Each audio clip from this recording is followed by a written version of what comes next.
Buenos días a todos de parte de la Asociación Psicoanalítica Mexicana. Estamos muy contentos hoy de que tenemos al doctor Juan Vives, que nos va a hablar de duelo persecutorio versus duelo reparador.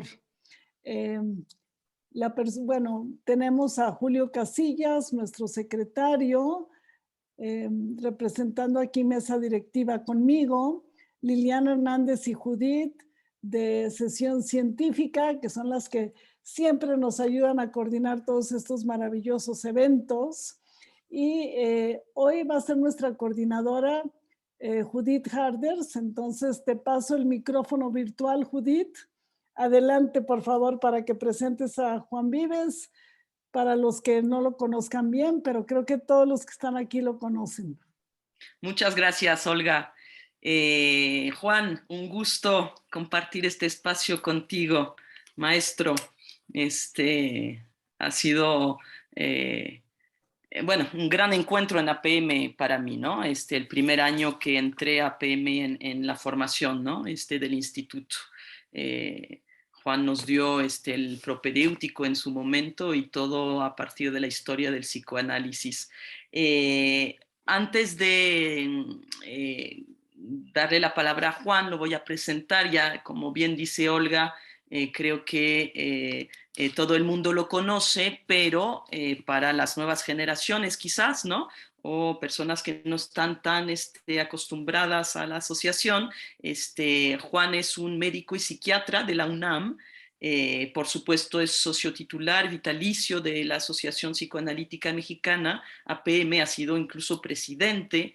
Es un psicoanalista que me parece tiene una, bueno, no me parece, sino es claro, que tiene una gran actividad institucional, ¿no? En APM, pero también en FEPAL, ¿no? Que ha sido secretario, si no me equivoco, de FEPAL, es decir, ¿no? Una vida académica muy rica, dando clase en el instituto, una vida institucional muy rica. Además, bueno, formación en grupo, ¿no? Desde AMPAC, donde también has dado clase, Juan, y una vida de escritura muy rica, porque no voy a nombrar todos los libros que has publicado, Juan, ni todos los artículos, ¿no?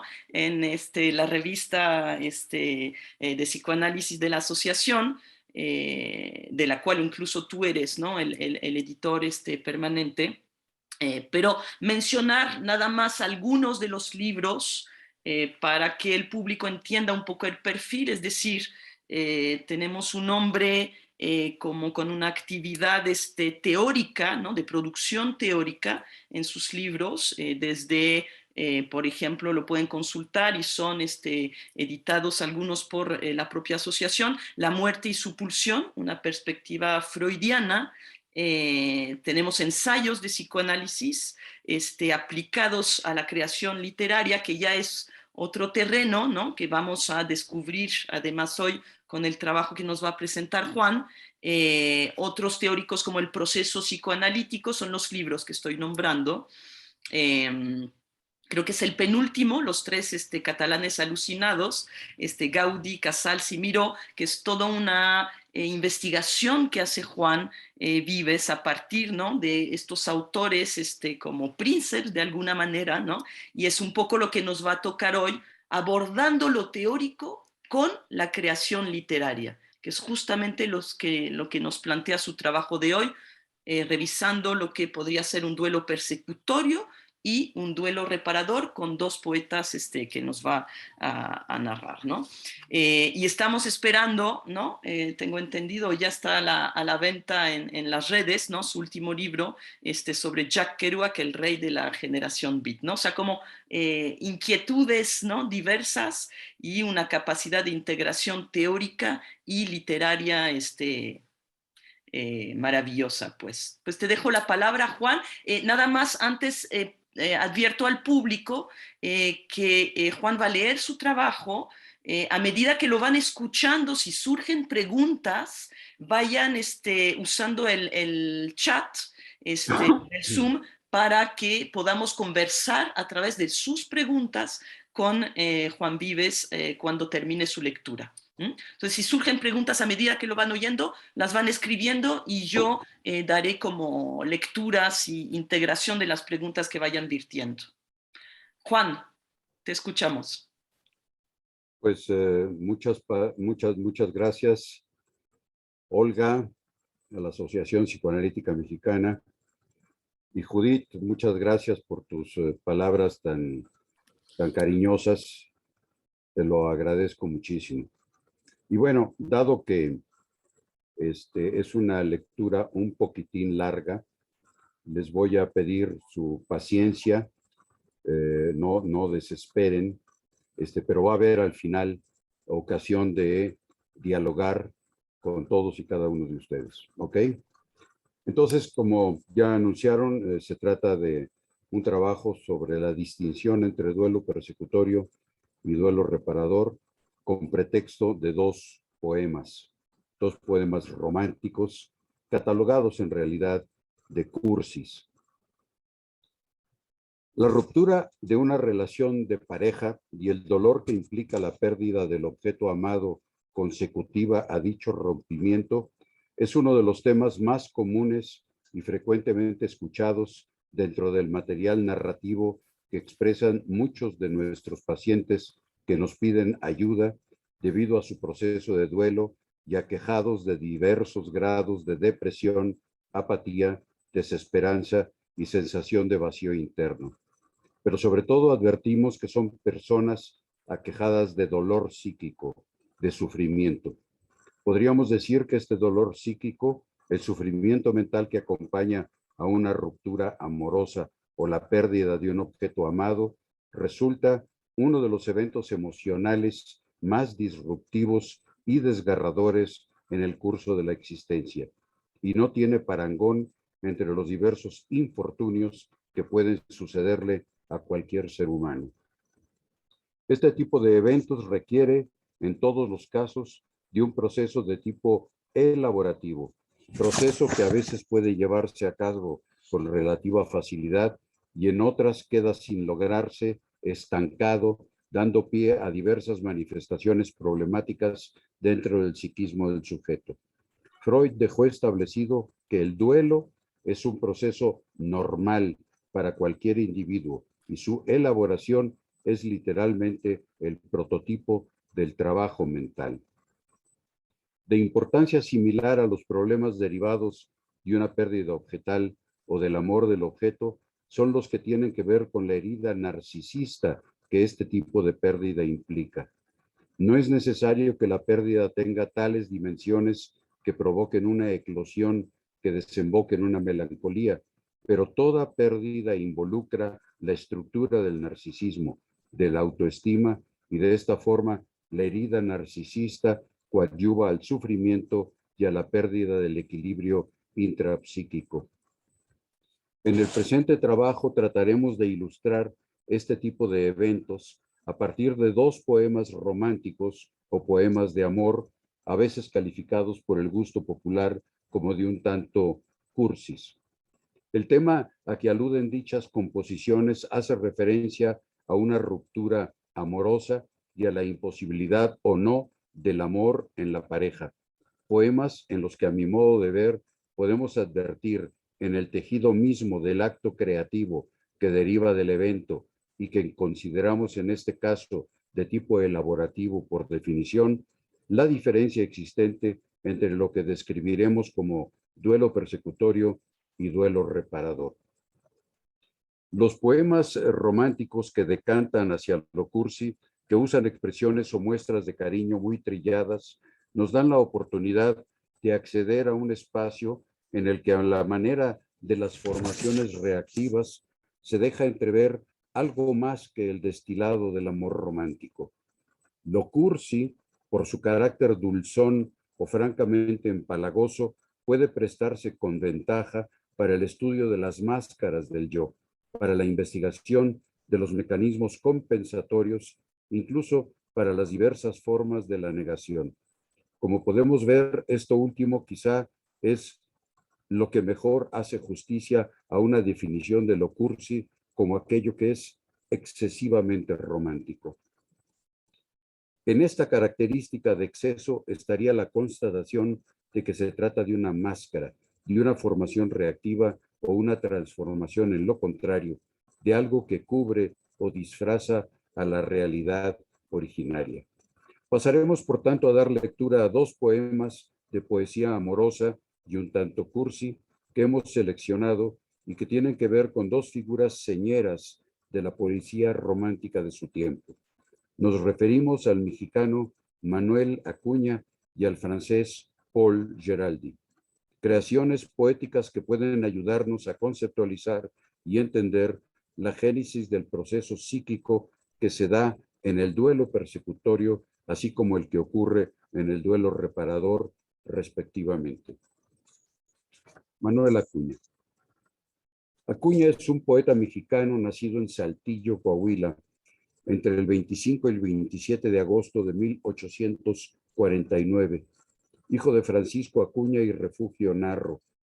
Luego de sus estudios elementales en su ciudad natal, en 1865, y contando con 16 años de edad, se trasladó a la Ciudad de México con el fin de realizar sus estudios de preparatoria para después, en 1868, entrar a la Facultad de Medicina, carrera que se vio interrumpida por su suicidio acaecido en 1873, cuando había terminado su cuarto año de estudios.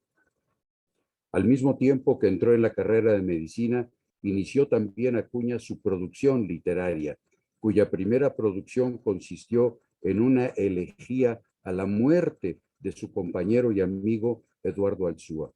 En 1871, y en virtud de la muerte de su padre, pudo metabolizar este evento creando otra elegía claramente elaborativa a la que tituló Lágrimas. Y al año siguiente, el 9 de mayo de 1872, tuvo lugar el estreno en el Teatro Principal de su única pieza dramática titulada El Pasado, que resultó un sonado éxito. La historia de la literatura lo describe como un poeta impulsivo, con destellos de genio. Su vida y su obra se truncan sin llegar a cuajar. Beckeriano en Hojas secas y materialista en Ante un cadáver, llega a la ingenuidad romántica en su Nocturno, que es el poema que le ha valido más notoriedad. Es realmente un romántico de primera época con su significación de protesta revolucionaria sin compensaciones, sin el consuelo de la fe y sin la resignación que la madurez suele proporcionar o propiciar. El tema de la pérdida de la mujer amada o de su amor fue siempre una tortura para él. Antes de su famoso Nocturno, al que nos referiremos en este ensayo, tenemos el poema titulado Resignación, que son los versos compuestos por Acuña luego de su ruptura emocional con Laura Méndez, texto en el que encontramos claras evidencias de la fantasía de un pacto suicida con su amada, de la romántica idea de morir juntos de manera deliberada. Por lo tanto, Nocturno no es ni con mucho lo mejor de la poesía de Manuel Acuña, pero su popularidad se explica por el tema del infortunio y la desesperanza que aborda. La explicación de este poema la podemos encontrar en la versión que el propio poeta nos dejó en otra de sus creaciones titulada La Gloria, en la que el poeta nos cuenta la historia de su vida y hace cabal referencia a sus amores con Rosario de la Peña, quien, entre otras cosas, despreció recibir de manos del poeta aquella corona que Manuel Acuña había recibido por el triunfo de su muy exitoso y único drama. El poema titulado Las hojas secas, al parecer, ahora sí, el último escrito por Manuel Acuña, encontramos también constantes alusiones a su amor por Rosario, con una intensidad hiriente y desolada y con una pureza lírica que las hace lo mejor de su poesía. Así pues, veamos la narrativa exhibida por nuestro poeta en su famoso poema. Es tan conocido que lo pueden recitar conmigo. Pues bien, Yo necesito decirte que te adoro, decirte que te quiero con todo el corazón, que es mucho lo que sufro, que es mucho lo que lloro, que ya no puedo tanto. Y al grito que te imploro y te hablo en nombre de mi última ilusión. Yo quiero que tú sepas que ya hace muchos días estoy enfermo y pálido de tanto no dormir, que ya se han muerto todas las esperanzas mías, que están mis noches negras, tan negras y sombrías que ya no sé ni dónde se alzaba el porvenir. De noche, cuando pongo mis sienes en la almohada y hacia otro mundo quiero mi espíritu volver, camino mucho, mucho, y al fin de la jornada las formas de mi madre se pierden en la nada y tú de nuevo vuelves en mi alma a aparecer. Comprendo que tus besos jamás han de ser míos, comprendo que en tus ojos no me he de ver jamás, y te amo. Y en mis locos y ardientes desvaríos bendigo tus desdenes, adoro tus desvíos y en vez de amarte menos te quiero mucho más. A veces pienso en darte mi eterna despedida, borrarte en mis recuerdos y huir de esta pasión. Mas si es en vano todo y el alma no te olvida, ¿qué quieres que yo haga, pedazo de mi vida? ¿Qué quieres que yo haga con este corazón? Y luego que ya estaba concluido el santuario, la lámpara encendida, tu velo en el altar, el sol de la mañana detrás del campanario, chispeando las antorchas, humeando el incensario y abierta ya a lo lejos la puerta del hogar. Qué hermoso hubiera sido vivir bajo aquel techo, los dos unidos siempre, llamándonos los dos. Tú siempre enamorada, yo siempre satisfecho, los dos una sola alma, los dos un solo pecho, y en medio de nosotros mi madre como un dios. Figúrate qué hermosas las horas de la vida, qué dulce y bello el viaje por una tierra así. Y yo soñaba en eso, mi santa prometida. Y al delirar en eso, con alma estremecida, pensaba yo en ser bueno, por ti, no más por ti. Bien sabe Dios que ese era mi más hermoso sueño, mi afán y mi esperanza, mi dicha y mi placer. Bien sabe Dios que en nada cifraba yo mi empeño, sino en amarte mucho en el hogar risueño que me envolvió en sus besos cuando me vio nacer. Esa era mi esperanza. Mas ya que a sus fulgores se opone el hondo abismo que existe entre los dos, adiós por la vez última, amor de mis amores, la luz de mis tinieblas, la esencia de mis flores, mi lira de poeta, mi juventud, adiós. Con este adiós por la vez última, se fue creando a su alrededor un mito urbano que afirmaba que Manuel Acuña se había suicidado luego de tan desesperada despedida. Incluso la fábula tejida alrededor de Nocturno decía que luego de haber escrito pretendidamente su último poema, se había tirado al vacío desde la azotea de la Facultad de Medicina. Sin embargo, la realidad es que Acuña se suicidó a los 24 años ingiriendo una dosis letal de cianuro de potasio. El día anterior a su muerte estuvo rompiendo muchos papeles con sus escritos y redactó varias cartas dirigidas a amigos y amigas. En una de ellas escribió: lo de menos será entrar en detalles sobre la causa de mi muerte, pero no creo que le importe a ninguno. Basta saber que nadie más que yo es el culpable. Diciembre 6 de 1873, Manuel Acuña. Como podemos ver, nos dejó dicho que solo él era el responsable y además el único culpable.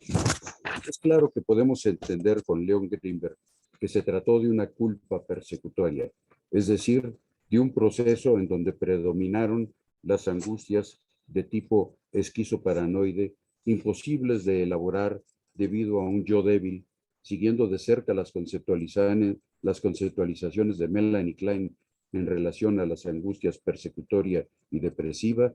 Grimberg las llega a correlacionar con el fenómeno de la culpa.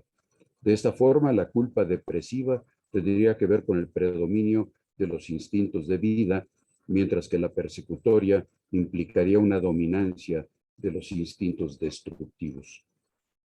De hecho, Nocturno a Rosario no es el título original de este poema, sino escuetamente nocturno, y el mito se lo adjudicó a la desde entonces famosísima Rosario de la Peña y Llerena.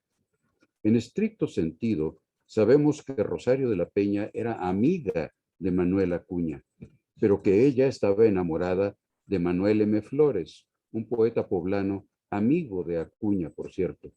Incluso sabemos que cuando murió Manuel M. Flores, le dejó los manuscritos de sus poemas a su amante Rosario de la Peña, una clara evidencia de su relación. Hoy nos resulta claro que ella debe de haber sido una mujer excepcional, pues aparte de la pasión que inspiró en Manuel Acuña y en Manuel M. Flores, fue literalmente adorada por un ya muy viejo Ignacio Ramírez, ¿se acuerdan? El nigromante, y depositaria de un amor rendido también de José Martí. Como podemos ver, Nocturno de Acuña es el poema de un hombre desesperado bajo la forma romántica de un canto. Ha transformado un grito de dolor en poema. Queja salida de su intenso sufrimiento ante la imposibilidad de ser correspondido en una pasión que consumía la mente del poeta. Su amor por Rosario se vio frustrado y nuestro poeta no fue capaz ni tuvo los elementos yoicos suficientes para poder entrar en un proceso de duelo más o menos normal. Lejos de ella, Manuel Acuña hizo un duelo patológico de tipo persecutorio.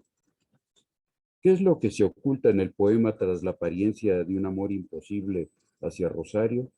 Se trata de un amor que resulta contrariado por insostenible, dado que la destinataria del poema, Rosario, está enamorada de otro hombre que es también poeta, Manuel M. Flores, quien además es su amante. Pero sabemos que Rosario no es el único objeto que ha resultado inabordable por el amor del poeta, dado que nos ha dejado constancia de que anteriormente hubo otra mujer a la que tampoco pudo acceder. Se trata de Laura Méndez, a la que dedicó el poema Resignación, cuyo tono resulta bien diferente del empleado en su despedida a Rosario. Pero aún hay más, pues el poema nos deja entrever que dicha imposibilidad del amor está referida a otra figura, aún más antigua, que seguramente constituyó el primer amor del poeta, su Santa Madre.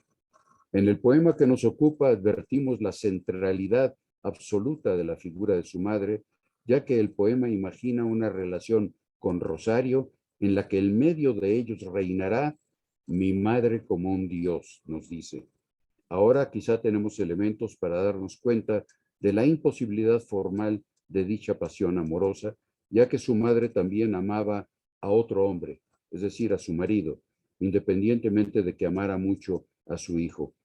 Mutatis mutandis, Rosario también quería mucho a su amigo Manuel Acuña, pero estaba entregada eróticamente a otro hombre, que era Manuel M. Flores.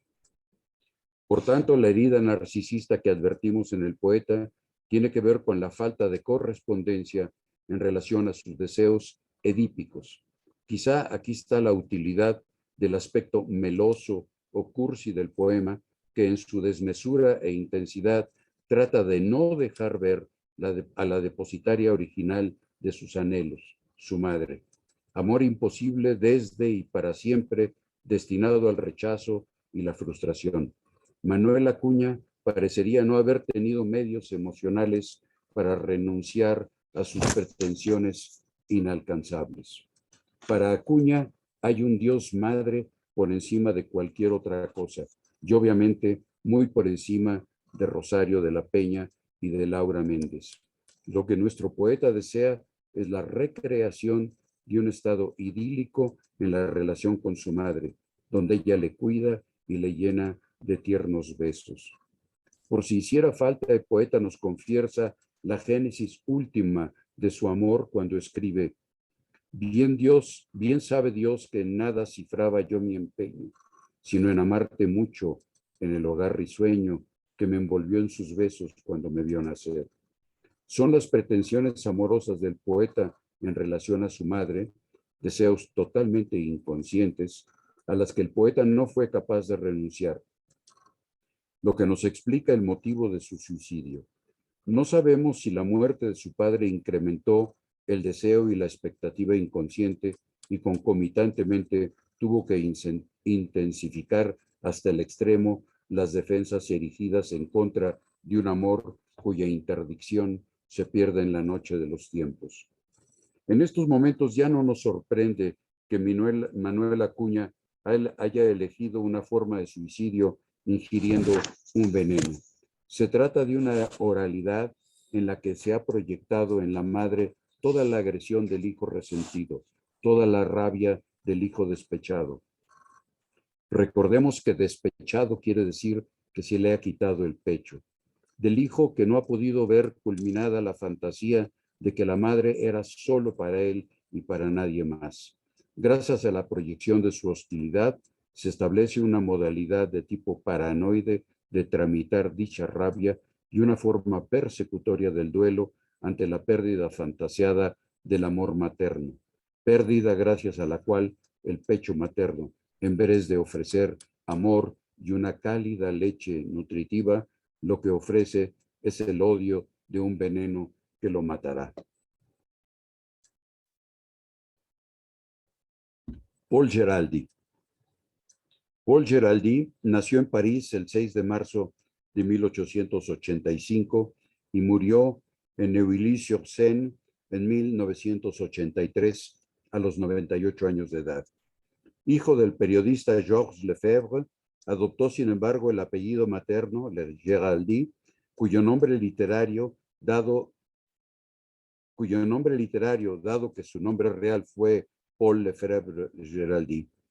Ya a los 23 años pudo estrenar la Comédie de Famille, una pieza breve en un acto en el Teatro Odeón de París. Poco después dio a la prensa su primer volumen de poesías, que se llamó Le Petit M, pero debe su fama a su recopilación poética más famosa, que lleva el título de Tú y yo, y publicada por primera vez en 1912, de donde hemos tomado el poema Despedida, libro que consta de poesías inspiradas en su gran amor por la cantante de ópera Germaine Lubin, con la que en su momento se casó.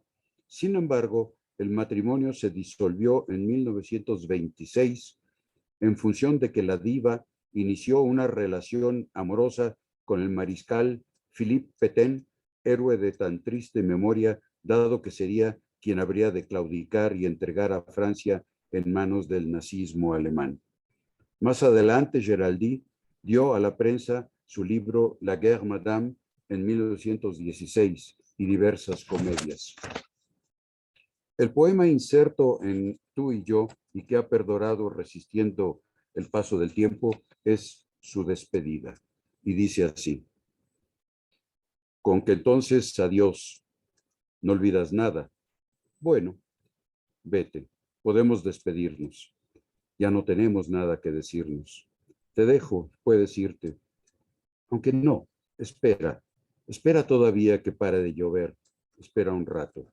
Y sobre todo ve bien abrigada, pues ya sabes el frío que hace allá afuera. Un abrigo de invierno es lo que habría que ponerte. De modo que te he devuelto todo. No tengo nada tuyo. Has tomado tus cartas, tu retrato. Y bien, mírame ahora, amiga mía, puesto que en fin ya va uno a despedirse. Vaya, no hay que afligirse, vamos, no hay que llorar, qué tontería. Y qué esfuerzo tan grande necesitan hacer nuestras cabezas para poder imaginar y vernos otra vez los amantes aquellos, tan rendidos y tan tiernos que habíamos sido antes. Nos habíamos las vidas entregado para siempre, uno al otro, eternamente. Y aquí que ahora nos las devolvemos, y tú vas a dejarme y yo voy a dejarte, y pronto partiremos cada quien con su nombre por su lado. Recomenzar, vagar, vivir en otra parte. Por supuesto, al principio sufriremos, pero luego vendrá piadoso olvido, único amigo fiel que nos perdona, y habrá otra vez en que tú y yo tornaremos a ser como hemos sido entre todas las otras, dos personas. Así es que vas a entrar en mi pasado, y he de verte en las calles desde lejos, sin cruzar para hablarte a la otra acera, y nos alejaremos distraídos, y pasarás ligera con trajes para mí desconocidos. Y estaremos sin vernos largos meses, y olvidaré el sabor de tus caricias, y mis amigos te darán noticias de aquel amigo tuyo, y yo a mi vez, con ansia reprimida por el mal fingido orgullo, preguntaré por la que fue mi estrella, y al referirme a ti, que eras mi vida, a ti, que eras mi fuerza y mi dulzura, diré, ¿cómo va aquella? Nuestro gran corazón, qué pequeño era. Nuestros muchos propósitos, qué pocos. Y sin embargo, estábamos tan locos al principio, en aquella primavera. ¿Te acuerdas? El apoteosis, el encanto, nos amábamos tanto. ¿Y esto era aquel amor? ¿Quién lo creyera? De modo que nosotros, aún nosotros, cuando de amor hablamos, ¿somos como los otros? He aquí el valor que damos a la frase de amor que nos conmueve.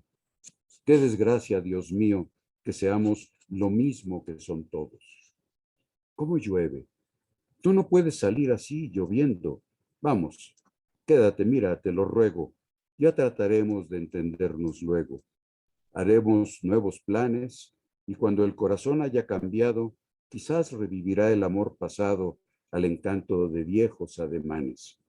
Haremos lo posible. Se portará uno bien, tú serás buena y luego, es increíble, tiene uno sus costumbres. La cadena llega a veces a ser necesidad. Siéntate aquí, bien mío, recordarás junto a mí tu hastío y yo cerca de ti mi soledad. Despedida es el último poema de la colección de 32 poemas de amor que conforman Tú y yo.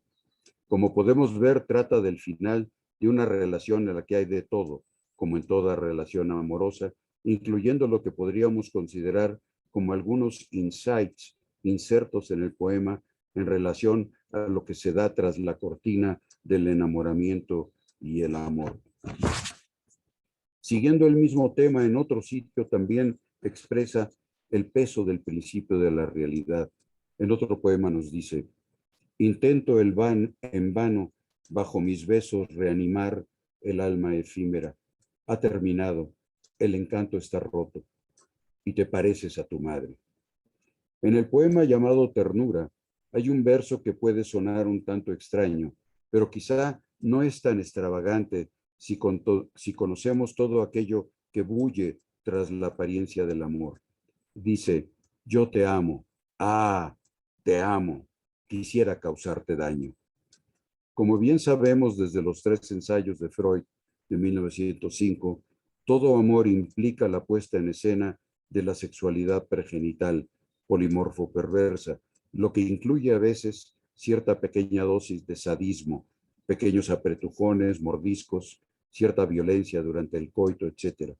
Y como bien reitera André Green en Las cadenas de Eros, tanto en la sexualidad perversa como en la normal, tenemos que reconocer, dice, la presencia en su interior de un deseo de hacer daño, de una parte de odio que habita desde dentro la excitación sexual.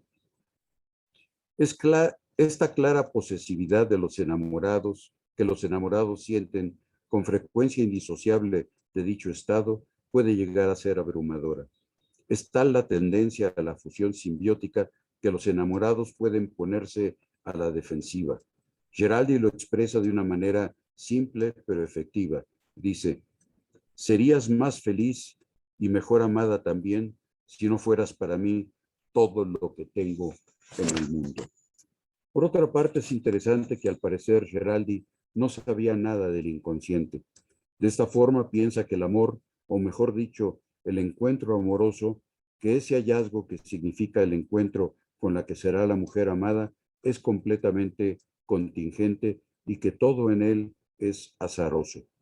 Esta opinión de Geraldi desdice la muy freudiana compulsión inconsciente que nos arroja hacia el objeto que nuestra dinámica interna necesita y es refrendado más adelante por el poeta en otra obra de 1916 titulada La Guerra Señora, donde también trata de convencernos de que las parejas están vinculadas por una necia casualidad, perdón. El inconsciente habla. Es posible que el poema Despedida, en el poema estén reunidos ambos mundos, el del amor loco, el apoteosis, el encanto, y el amor tierno. Se portará uno bien, tú serás buena. En el preludio es posible que la tesis esgrimida por Geraldi sea que solo habiendo vivido el amor loco, la pasión sexual desbordada y sus características, incluyendo su limitación en el tiempo, se puede luego acceder al amor tierno y sensual. Discusión.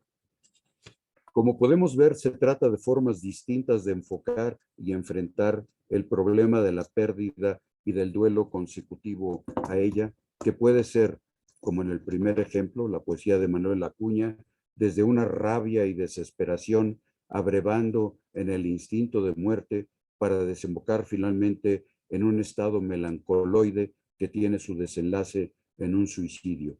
O, como en la versión de Paul Geraldi, donde la situación de pérdida pudo ser enfocada desde el amor y las posibilidades de la reparación, es decir, desde las posibilidades infinitas de los instintos de vida. Esta es la diferencia nuclear entre un poeta y otro. El primero, Acuña, está lleno de rabia narcisista e inconmensurable, por lo que las características de su duelo son del orden de lo persecutorio, mientras que en el segundo, Geraldi, prima también el dolor y la tristeza, pero desde una culpa reparadora por la vivencia interna de haber dañado al objeto amado y que por eso se ha perdido. En el poema de Acuña, el amor a la madre es lo central, lo que nos indica que nunca se culminó exitosamente la individuación de la madre, permaneciendo con muchos elementos diádicos en su psiquismo, por lo que las posibilidades para enfrentar el conflicto edípico no tuvieron ninguna posibilidad de remontar dicho conflicto con éxito, mientras que en los versos de Geraldi, el objeto amado postedípico es lo que cuenta. En otras palabras, este poeta parece haber podido llegar a la triangularidad y a la posibilidad de una elección exogámica de objeto. Sin embargo, no hay que olvidar que Geraldi, en una profunda identificación con la madre, toma de ella su nombre artístico. Mientras que en Nocturno a Rosario el poeta está lleno de indignación, rabia y desprecio, en la Despedida advertimos la fuerza de los rescoldos del amor y la primacía de la consideración por el objeto. En ambos procesos asistimos a lo que se anuncia como una ruptura, como la pérdida de una relación que ha estado llena de esperanzas amorosas. En estricto sentido, estamos ante procesos de duelo que tienen que ver con la pérdida del amor del objeto, ya que con frecuencia promueve que esta pérdida sea mucho más conflictiva que la pérdida del objeto mismo. Sabemos desde la clínica que los procesos de divorcio en los que ocurre una pérdida del amor del objeto, pero preservándose el objeto en sí mismo, son mucho más disruptivos para la economía psíquica que los procesos que se desencadenan con la viudez.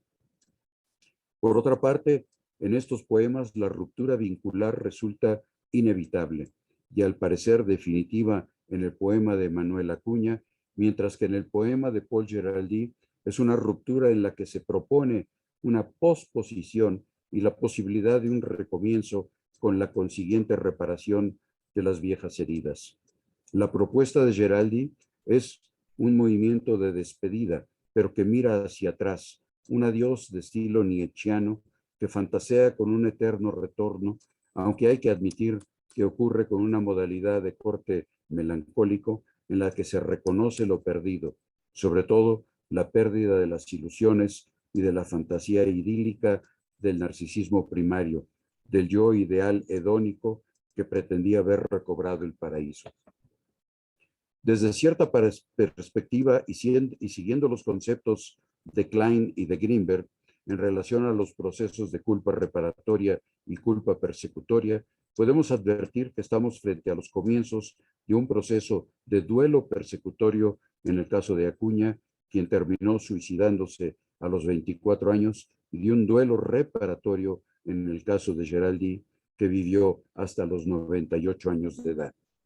Es interesante la mención que Manuel Acuña hace y reitera en su poema en relación a la figura de su madre. Sabemos que el autor había tenido que salir de su Saltillo natal, dejando allá a la muy amada madre para estudiar la carrera de medicina en la capital. Al parecer, esta separación primera y la pérdida del objeto amado, su madre, es el mar de fondo que actúa en su psiquismo y fue la determinante principal de su proceso melancólico, que necesitó, empero, de un segundo tiempo, del motivo contemporáneo de una desventura en sus pretensiones amorosas, para culminar finalmente en su acción suicida última. Es interesante ver cómo Freud, en Psicopatología de la vida cotidiana de 1901, nos ofreció algunas viñetas que parecerían guardar una semejante muy convincente con el caso Acuña. Viñetas en las que se hace transparente la rigidez del superyo inconsciente, cuando nos relata el caso de una señora a la que se le había muerto su madre, por lo que estaba en un periodo de duelo, pero que faltando pocos días para que expirara el periodo oficial, digamos, de dicho duelo, pese a ello, decidió asistir a una función de teatro, encontrándose con la desagradable hecho de que, a punto de ingresar a la sala, comprobó que había perdido el boleto de entrada y que muy probablemente lo había tirado inadvertidamente junto con el billete del tranvía. La culpa de tipo persecutorio, agregaríamos hoy, promovió que en un acto sintomático los imperativos superyoicos dominaran al yo, que intentó mostrarse un tanto más flexible y comprensivo. Similarmente, Freud también nos relata el caso de una mujer casada con un marido muy celoso, que en ocasión de una reunión familiar tuvo un comportamiento que fue bailar un cancán conforme a todas las reglas del arte, que enfureció al marido, quien le dijo que se había comportado como una puta. Independientemente de la discusión con el marido, esta dama, que durmió mal esa noche, al día siguiente quiso dar un paseo en coche y ella misma insistió en elegir a los caballos, optando por los animales más nerviosos. Durante el paseo, le avisó al cochero que los animales se iban a asustar y saltó del carruaje, rompiéndose una pierna, que requirió de cuidados médicos, durante los cuales la paciente no se quejó de dolor ni ocasionó molestia alguna, permaneciendo estoica. Es claro que el peso de la culpa inconsciente, independientemente de los reproches del marido, que solo provocó su acentuación, promovió la necesidad de castigarse con el accidente del coche. Este tipo de autolesiones antiguamente era un signo usual de duelo. Lo admirable es la sabiduría del superyo inconsciente, que hizo que la mujer se propinara un castigo que la dejaba invalidada de poder volver a bailar durante bastante tiempo. En este ejemplo freudiana podemos ver posiblemente la conjunción de elementos persecutorios, ya que la admonición del marido debe haber despertado en ella viejas culpas por fantasías habidas con anterioridad, y al mismo tiempo de elementos reparadores, dado que con el castigo infligido ella reparaba el daño, tanto en el afuera con el marido como en el adentro con partes de una sexualidad no del todo aprobada dentro de sí misma. Es interesante cómo Freud, en este trabajo que data de 1901, expresa conceptos que solo admitirá plenamente mucho más adelante en su teorizar, y que aparecerán escritos hasta más allá del Principio del Placer en 1920. Por otra parte, en Manuel Acuña advertimos una seria dificultad para reconocer e insertarse en la realidad. Este poeta no puede aceptar que su musa lo rechace. No es capaz de asumir que más allá de sus pretensiones narcisistas de aceptación universal e irrestricta, existe un principio de la realidad, con mayúsculas, que impone cortapisas a nuestros deseos, frustrándolos. Además, hay que contar con la circunstancia de que para Manuel Acuña no existe la muerte. Se trata solo de un tránsito de una forma a otra de existencia.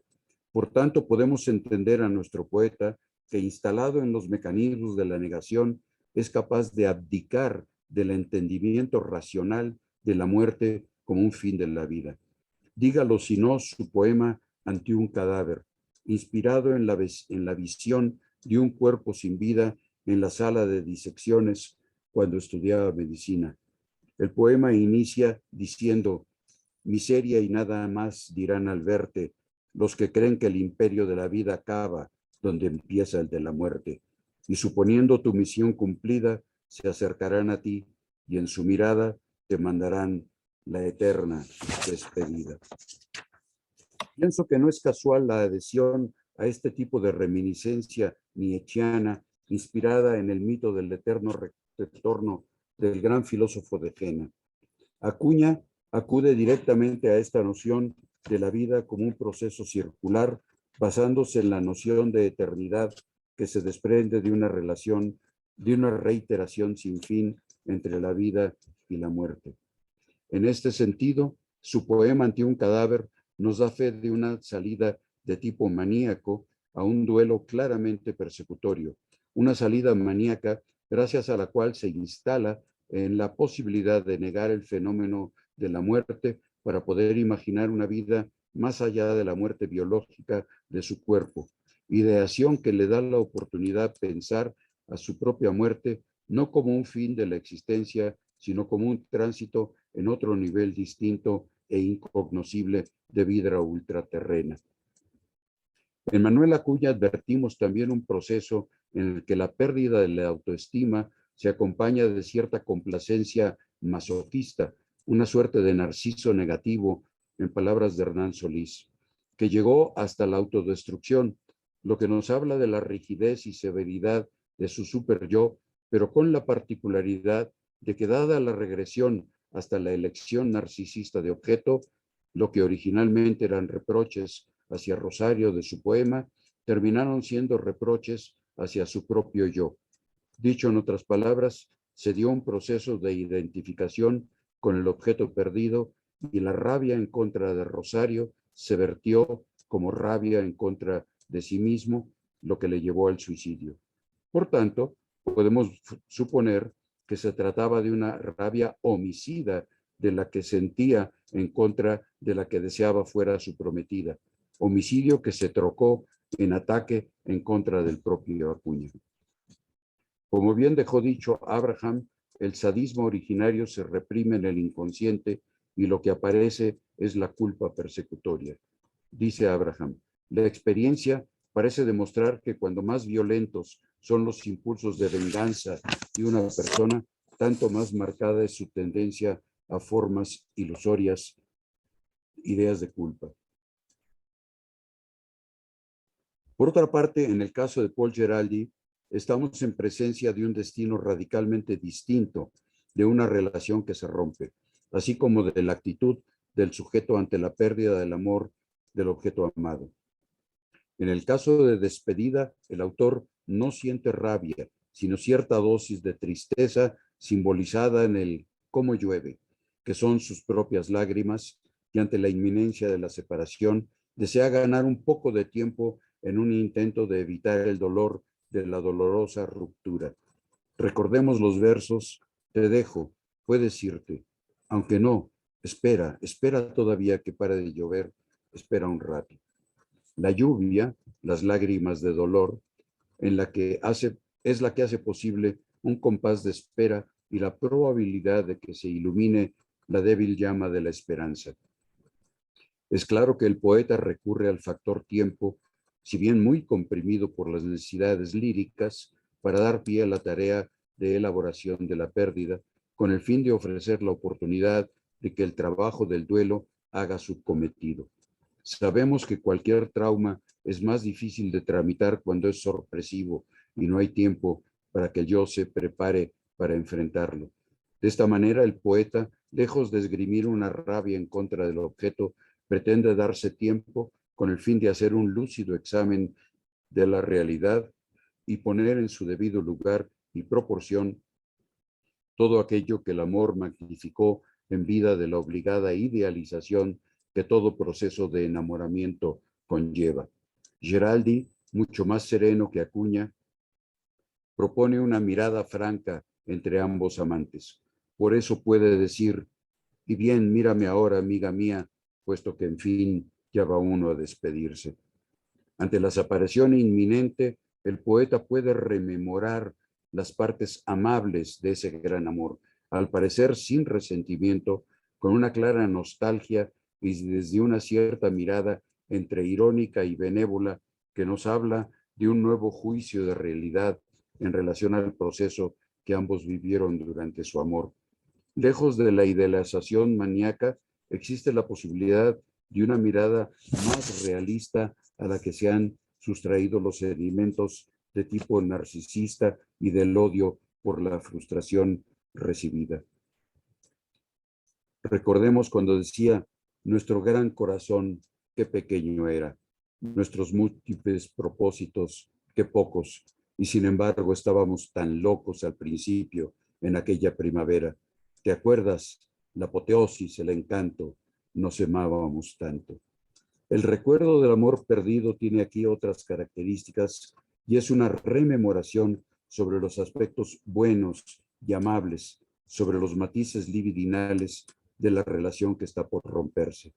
Lo curioso es que Paul Geraldi vivió visto desde una valoración externa y sociológica del conflicto, podría haber tenido motivos para una reacción distinta, mucho más despechada, ya que su esposa, Germaine Lubin, lo deja para hacerse la amante de otro hombre, el mariscal Pétain.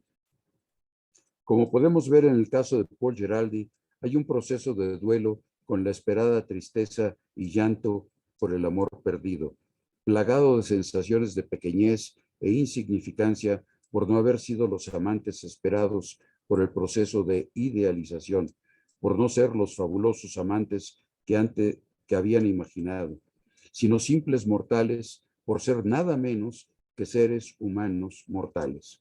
Este duelo de corte reparador está representado por una esperanza de que las cosas pueden llegar a subsanarse, que el daño producido no lo ha destruido todo. Al menos queda la ilusión de que el daño pueda ser reparado y que restan rescoldos desde los que el amor puede resurgir y reaparecer, quizá desde una dimensión más realista y menos idealizada. Es claro que en estas circunstancias se hace posible la reparación del mundo interno, que es la que permite un trabajo de elaboración útil y eficaz. Como decíamos, el proceso de elaboración del duelo, ejemplificado por el trabajo mental, en donde se examinan los recuerdos y la realidad habida durante la relación, es lo que hace posible esta tarea de reparación y la posibilidad de estar en disponibilidad y acceder de nueva cuenta al amor.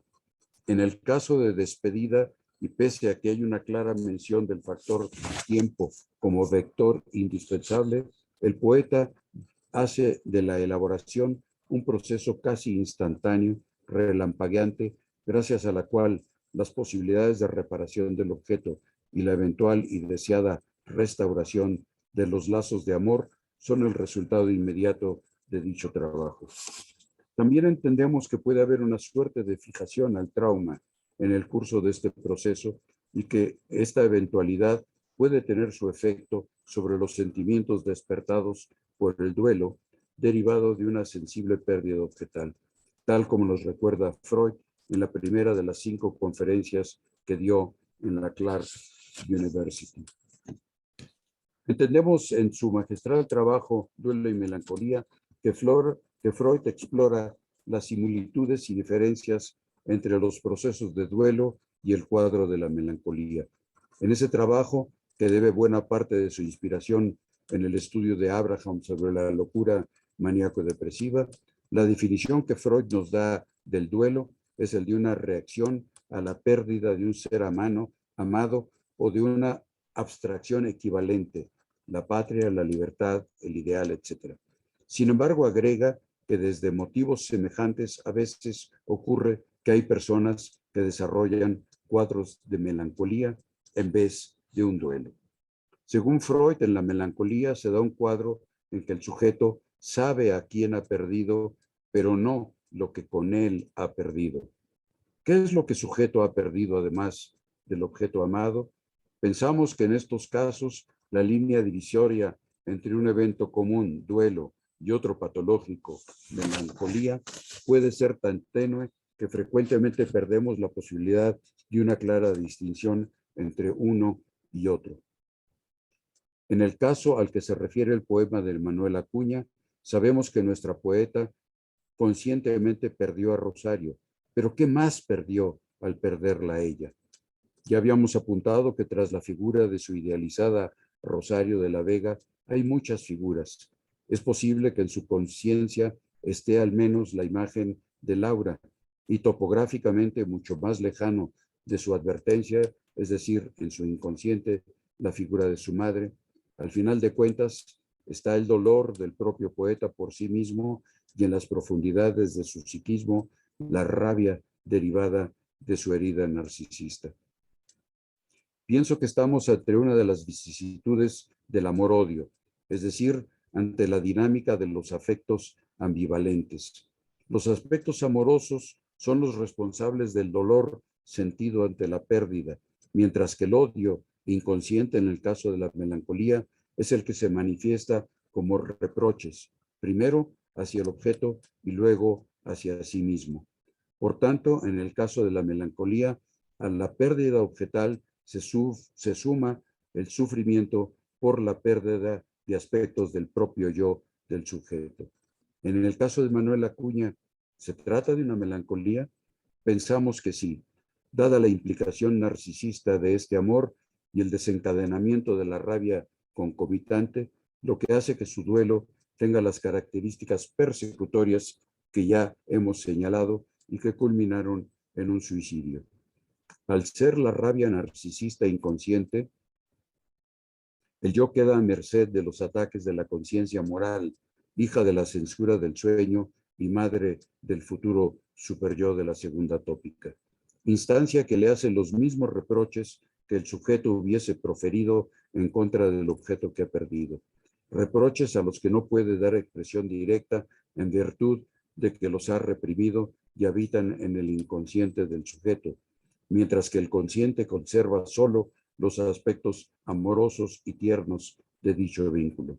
Lo anterior implica un proceso de identificación con el objeto perdido, ya que la investidura libidinal que ha quedado libre con la desaparición del objeto ahora es retraída hacia el propio yo del sujeto. La reiterada frase de la sombra del objeto cayó sobre el yo adquiere así todo el sentido metapsicológico en relación al proceso de la identificación melancólica. Al mismo tiempo, el descubridor del psicoanálisis entendía que los estados depresivos, dentro de ciertos niveles moderados, parecerían ser indispensables para cierto tipo de creatividad, principalmente en el campo de las artes. Al menos es una de las tesis esgrimidas por Becker, quien piensa que todo el bagaje de la cultura ha sido creado en virtud de las angustias en torno de la muerte. El propio Freud así lo dejó consignado cuando explicaba que necesitaba sentirse un tanto deprimido para escribir de manera adecuada y creativa.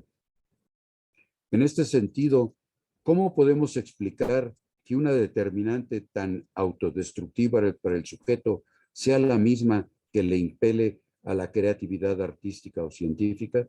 Lo anterior nos obliga a pensar en la creatividad en general como una tarea o fenómeno que emerge desde el dolor, desde la necesidad de paliar un sufrimiento interno. Desde esta perspectiva, no podríamos decir que exista la posibilidad de una creatividad feliz, gratificante. No podríamos decir que exista la posibilidad, sino que esta consiste en una gratificación que se obtiene de la creatividad y que tiene como fin paliar un estadio de displacer o de franco dolor. Tiene esto que ver con la cercanía con la muerte, que sería lo que está detrás de la metáfora a la que recurrimos cuando hablamos de un cuerpo desvitalizado, lo que promueve que el sujeto trate de escapar por la puerta de la creatividad y la ilusión de trascendencia y por lo tanto de inmortalidad. Desde diversos escritos psicoanalíticos sabemos que el problema del duelo y la melancolía fueron muy relevantes en el teorizar de Freud, motivo de múltiples notas y referencias en sus manifestaciones y psicodinamia. Independientemente de que un elemento motivacional en estos temas era el talante depresivo del propio Freud, sus veleidades con la cocaína como droga antidepresiva y su tendencia a las somatizaciones que le hacían temblar ante la perspectiva del morir, el interés por el problema de la melancolía era bastante patente. Prueba de lo anterior es la carta que mandó a su prometida Martha Bernays, que voy a resumir, no voy a leer. Es una carta interesantísima porque le comenta a su novia Marta sobre el suicidio de un buen amigo de él, Nathan Weiss, que se había suicidado después de regresar literalmente de su luna de miel. Y nos habla justamente de las características de este Nathan Weiss, un hombre por otra parte muy exitoso, docente en la universidad, con una gran clientela, pero muy desafortunado y muy narcisista, y en donde insistió en casarse con una mujer que no le quería, pero que evidentemente tuvo que cobrar los dividendos de este desamor al regreso de su luna de miel, gracias a lo cual se suicidó. Lo que me interesa rescatar aquí es que Freud habla de que Nathan Weiss se suicidó por el problema de su narcisismo. Ya habla desde aquí de un narcisismo maligno, mucho antes de haber escrito su tratado sobre el narcisismo y mucho antes de que Wilhelm Reich escribiera sobre el carácter narcisista. Al final, y tratando de recapitular, nos encontramos con dos poemas, un tanto melosos, de corte más bien agridulce, que nos hablan del mundo interno de sus autores en el momento de enfrentar un evento muy doloroso, la pérdida de la mujer, del amor de la mujer amada. Ante dicho evento, Manuel Acuña hizo un duelo de tipo persecutorio en donde primó el resentimiento y la rabia narcisista, así como el odio volcado hacia sí mismo que culminó con un suicidio. En Paul Giraldi, el duelo surgido presentó pretensiones de reparación desde una mayor hegemonía de los instintos vitales sexuales y la expectativa esperanzada de una recuperación del amor perdido. El primero vivió 24 años, el segundo 98. Pero en ambos se dio un proceso creativo mediante la elaboración de sendos poemas en los que se da expresión al evento traumático desde la particular perspectiva de cada uno de ellos.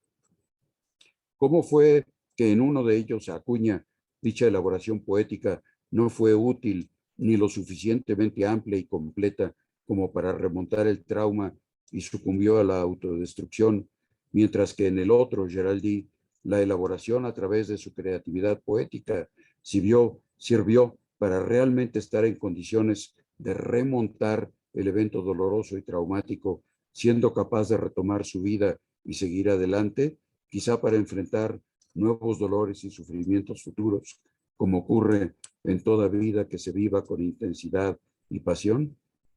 Pienso que estamos ante uno de los misterios con los que la creatividad literaria nos confronta, ya que también es cierto que dentro de las diferentes maneras de la elaboración creadora, hay unas que están vehiculizadas por la presencia de duelos reparatorios, pero también hay otras, muchas, que tienen que ver con formas de combatir los duelos de tipo persecutorio, sin que por ello todos estos últimos casos deriven en suicidio, ni mucho menos.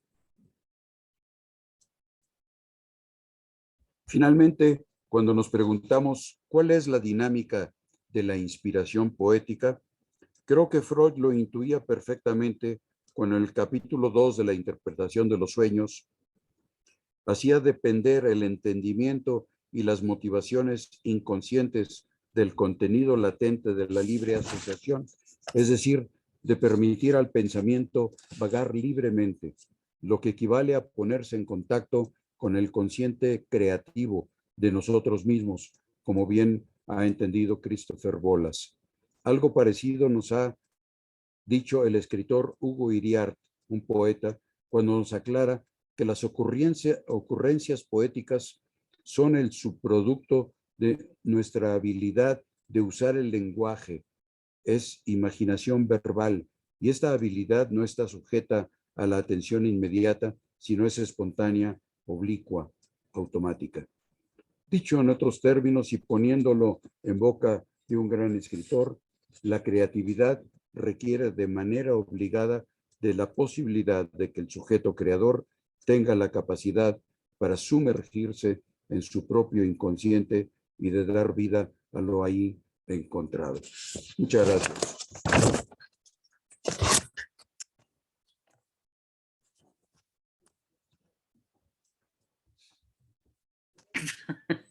Aplausos en silencio a través de, de estos medios. Muchísimas gracias, Juan, por,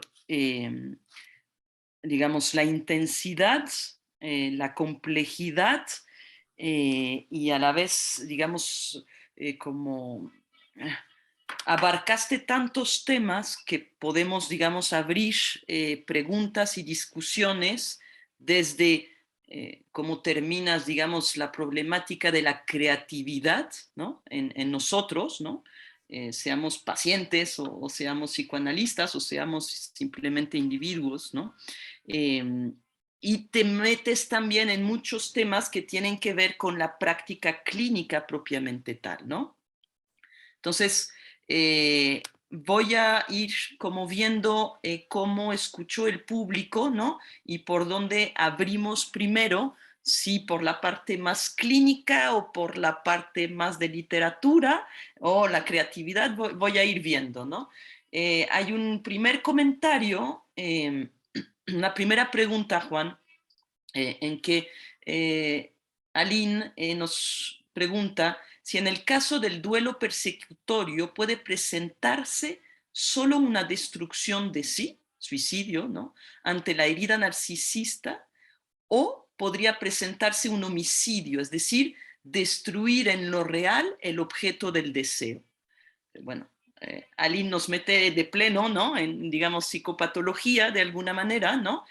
Nos vamos a lo clínico. O, y termina la pregunta, lo que marca la diferencia es una estructura neurótica frente a una psicótica.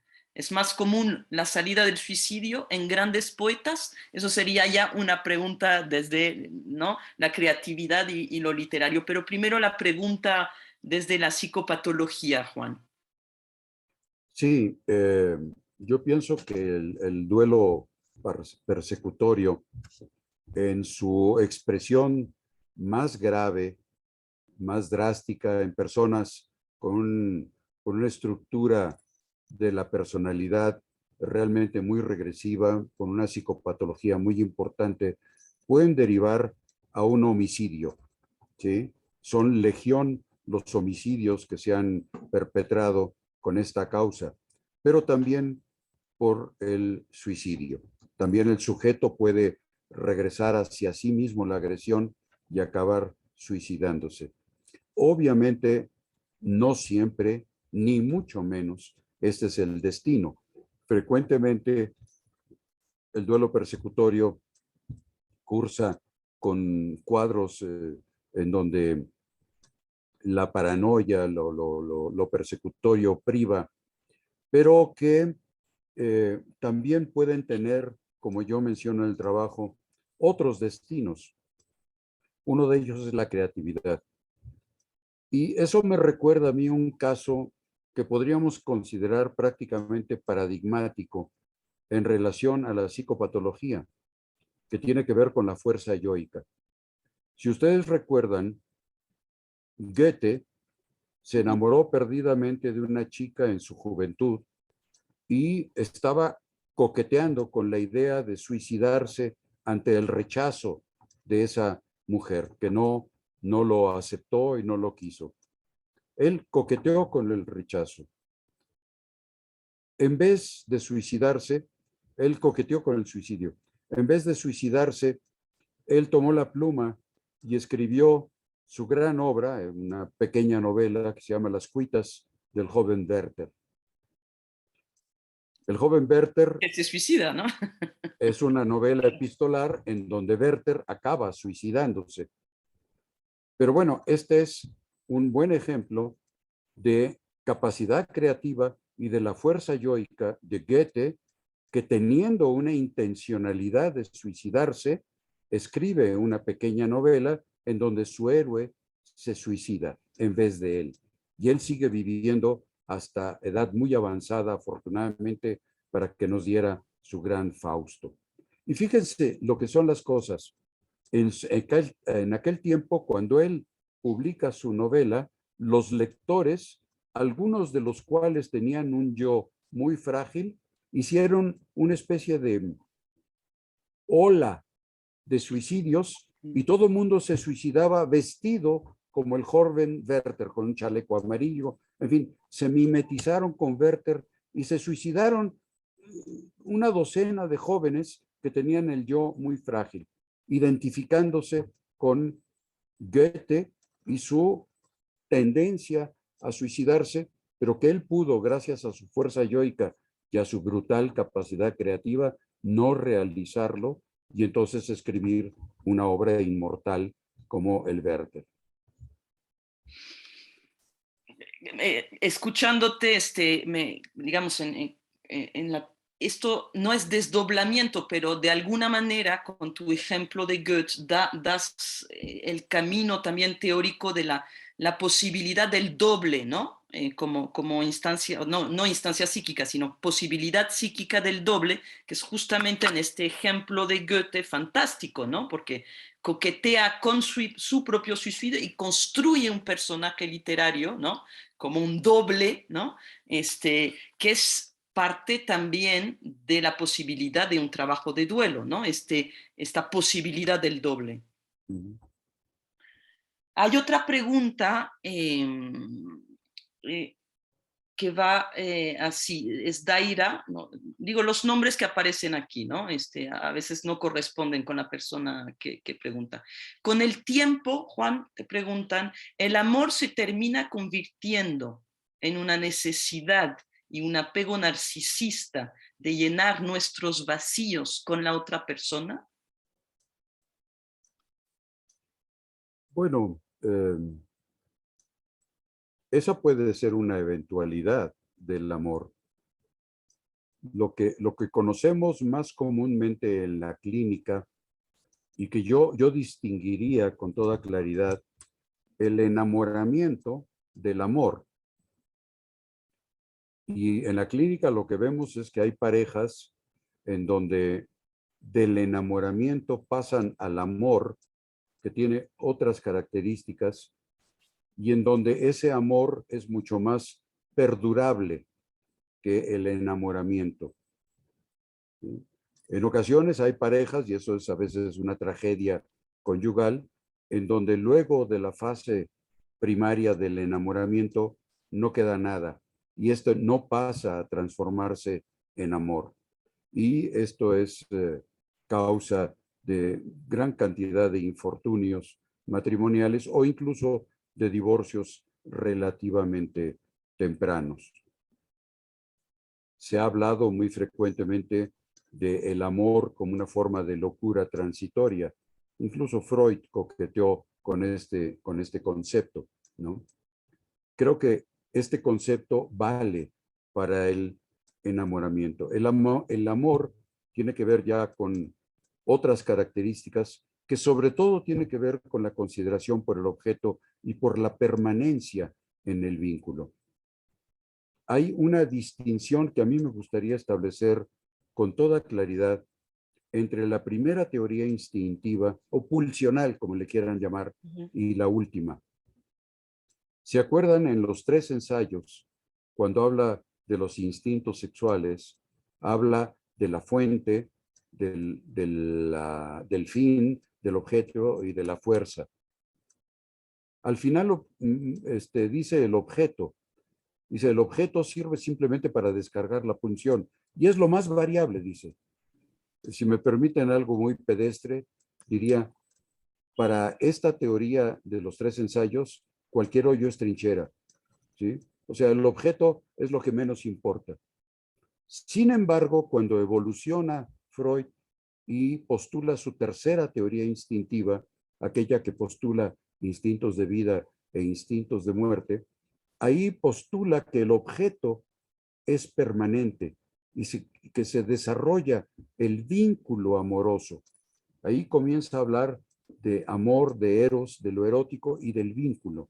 El vínculo con el otro, con la otra persona, que es algo que perdura más allá del coito. En la primera teoría parecería que lo sexual, después del coito que se gratifica al objeto, se le puede decir muchas gracias y hasta nunca, ¿no? En la última teoría, en la tercera teoría instintiva, el amor por el objeto perdura y se conserva. ¿Cuáles son las vicisitudes de ese amor? Esa es la verdadera, yo pienso que heroicidad de las parejas. La heroicidad es la cotidianidad. Ese es lo heroico en las parejas, el poder lidiar con la cotidianidad y con la costumbre. Hay parejas que lo resisten bien, hay parejas que no pueden con ello. Eso depende de la estructura, tanto de personalidad como caracterológica, de ambos miembros de la pareja y del tipo de vínculo que hayan construido entre ellos. A veces, este paso del amor por la cotidianidad es algo que no se tolera y en ocasiones es algo que solidifica los lazos vinculares de la pareja.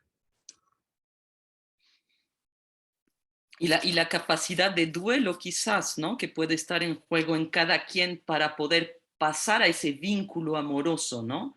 Duradero, donde el lugar del objeto cambia, ¿no? Entre otras cosas, el duelo por el amor fantasiado del Exacto. enamoramiento. Exacto. Exacto, como planteaste en la entrada de tu trabajo, ¿no? Cuando nos dices que digamos que el duelo, ¿no? Es el prototipo del trabajo mental, ¿no? Y es a la vez el prototipo del trabajo mental en sentido del trabajo analítico para nosotros psicoanalistas con nuestros pacientes, ¿no? Que hay una pregunta ahí que la voy a formular, pero yo me decía a mí misma, ante lo que tú planteas sobre el vínculo amoroso, que es como un poco la creatividad o la jugabilidad, ¿no? Del vínculo, de la vida, ¿no? Esta capacidad de transformación que podamos tener. Y yo decía a mí misma, digo, bueno, como un ojalá, digamos, la idea sería como llevar a todos nuestros pacientes en la medida de lo posible a ser un Paul Girardi, digamos, ¿no? A poder escribir eso que escribe este poeta, ¿no? Sobre nuestras historias de amor y de pérdida, ¿no? No siempre sucede, obviamente, ¿no? Y hay una pregunta en ese mismo orden de idea. Jorge pregunta, ¿no? ¿Hay algún proceso para poder llegar al duelo reparador? Que es como la pregunta, ¿no? Analítica por excelencia, ¿no? ¿Cómo llegar ahí, ¿no? ¿Cómo ser un Girardi y no una Acuña? No poniendo a rivalizar los dos, pero digamos que esta capacidad en juego, ¿cómo? Claro, pero esto depende justamente, y creo que en mi trabajo lo sugería, depende de la estructura de la personalidad previa del sujeto. Creo que esa estructura, sobre todo la fuerza yoica, es lo que permite tolerar el trauma, en ocasiones brutal, que significa la pérdida del amor del objeto amado. Es un trauma brutal, Sí. pero la fuerza yoica es la que permite tolerarlo, aguantar el golpe y poderse levantar luego de ese golpe tan brutal, poderlo elaborar poco a poco, lentamente. El tiempo es, yo lo pongo en mi trabajo, el tiempo es un factor fundamental que sirve para la elaboración progresiva de esa brutal pérdida, promoviendo un duelo de tipo reparatorio. Reparatorio porque se repara el objeto interno, y Freud lo dice muy bien en Duelo y Melancolía. La elaboración llega hasta un punto culminante en donde el sujeto finalmente se haya preparado para catequizar amorosamente a otro objeto, a un nuevo objeto. Por el contrario, en el duelo persecutorio, este proceso se estanca, no puede seguir adelante, la elaboración no se da y entonces se hace un duelo interminable, el sujeto adquiere características sobre todo persecutorios, sobre todo paranoides, no quiere volver a saber de nadie y se vuelve en ese sentido muy amargado, muy resentido en su herida narcisista y no puede avanzar. A veces el proceso puede avanzar hasta un elemento melancólico, desarrollar un cuadro melancólico, o en ocasiones a lo que conocemos como un duelo interminable, un duelo inelaborable e interminable. Pero esto obviamente depende de la estructura de la personalidad. Y como yo señalo en mi trabajo, también de las capacidades creativas de los sujetos. Hay sujetos que gracias a su capacidad creativa pueden elaborar duelos a veces brutales. Si me permiten poner un ejemplo, no creo que haya duelo más brutal que un niño que es regalado por su madre a los abuelos. Nora Gramajo tiene un trabajo muy interesante sobre los niños regalados en el estado de Jalisco, pero un ejemplo muy claro es el de Gabriel García Márquez, que tuvo que ser regalado a sus abuelos y vivió los primeros 7 años de su vida en Aracataca con sus abuelos. Y García Márquez dice, yo conocí a mi madre a los 7 años. Es decir, a partir de los 7 años regresó a los brazos de su madre. Y bueno, ¿qué pasa con este trauma brutal que es la pérdida de la mamá prácticamente inmediatamente después del nacimiento? Bueno, pues ahí tenemos a alguien que tiene algo que obviamente el psicoanálisis no alcanza a explicar, que es la capacidad del genio, la capacidad creativa, pero ese algo junto con su fuerza yoica le permite recrear un mundo ideal, un mundo propio que él tuvo que crearse ante la desgracia del mundo real, crea Macondo y crea una obra inmortal, e incluso le dan el premio Nobel y nos permite a todos disfrutar de ese mundo que él crea, ¿sí? A diferencia del paranoico que crea otro mundo en el delirio, el creador crea otro mundo, pero conservando el principio de realidad y compartiéndolo con sus lectores. Es otro destino.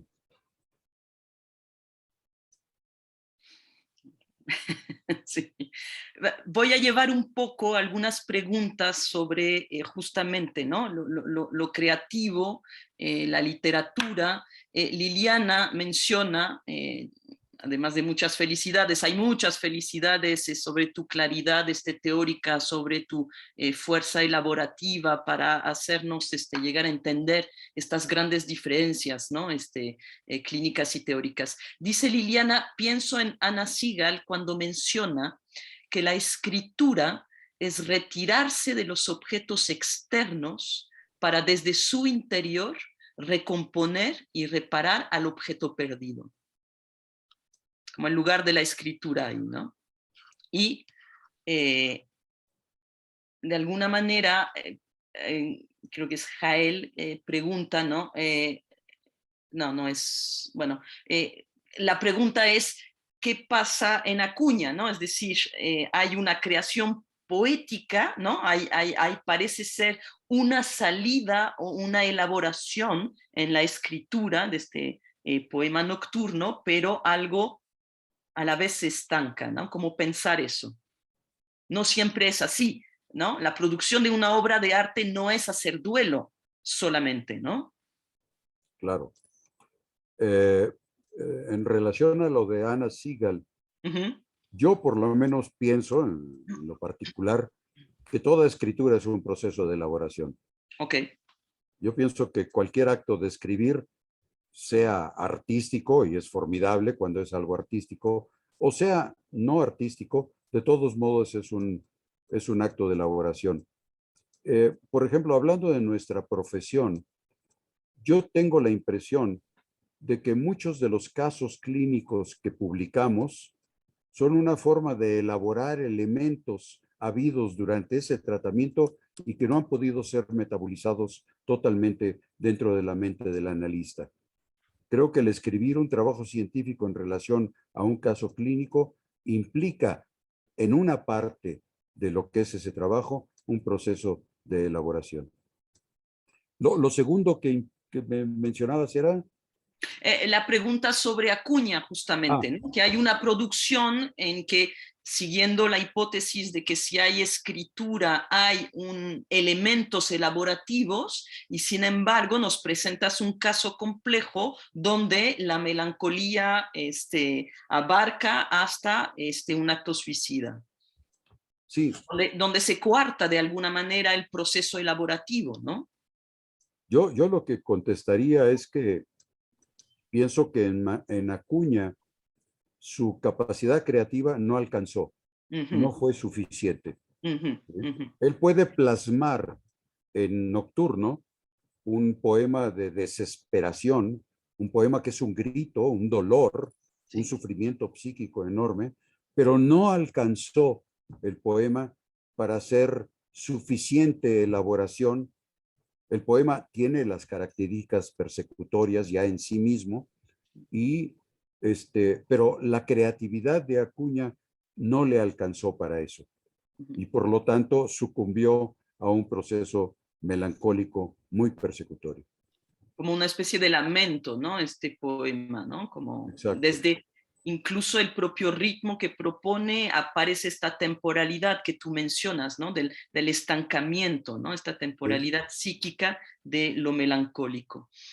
Liliana sigue preguntando un poco, volvemos quizás más a lo psicopatológico, a la teoría, digamos, a la metapsicología, retomando a André Green en su artículo de la madre muerta, que nos dice que justamente la diferencia entre los análisis de antaño y los contemporáneos se jugaría en el trabajo de duelo. Entonces, Liliana, desde aquí te pregunta, como características psíquicas y clínicas de aquellos duelos blancos, congelados o vacíos, ¿no?